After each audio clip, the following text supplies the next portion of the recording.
Salut les amis, aujourd'hui nous allons parler de la barre tactile qui a été supprimée par Apple du MacBook. On va aller droit au but, donc sans plus tarder, let's go. Et avant de partir, let's go, n'oubliez pas de vous abonner si vous ne l'avez pas encore fait. Likez la vidéo si vous la trouvez intéressante. Alors, let's go. Apple a introduit la barre tactile en 2016, un écran en verre tactile au-dessus, juste en haut du clavier. Apple a promis d'introduire des nouvelles façons intuitives d'interagir avec le contenu.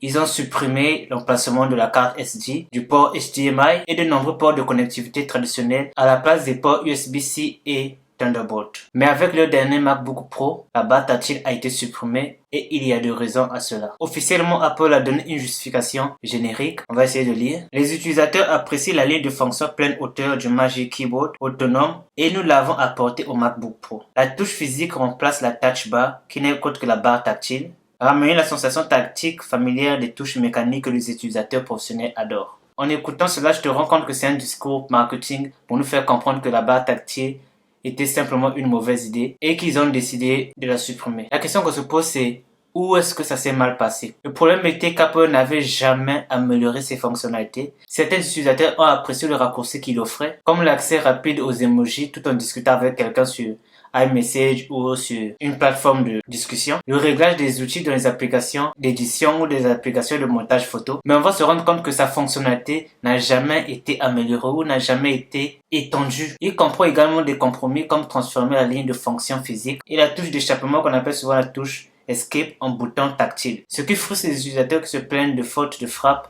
et du besoin constant de regarder le clavier, ce qui ralentit leur travail. Pour certains, le contrôle de la luminosité de l'écran et du volume du haut-parleur est beaucoup plus lent avec la barre tactile qu'avec un clavier conventionnel. Maintenant, le bouton Escape est ensuite redevenu une touche physique avec le MacBook Pro 16 pouces. Mais la barre tactile est restée décevante pour les utilisateurs qui l'ont trouvée plus gênante qu'utile. Donc, du point de vue d'Apple, continuer à introduire la barre tactile serait une erreur. Comme il ne s'agit pas d'une valeur ajoutée pour l'utilisateur, cela ajoute un coût important et pèse plus qu'une rangée de touches traditionnelles. C'est Isam avec VTech ID. Merci d'avoir regardé jusqu'à la fin et on se voit pour une prochaine vidéo. Prenez soin de vous. Peace!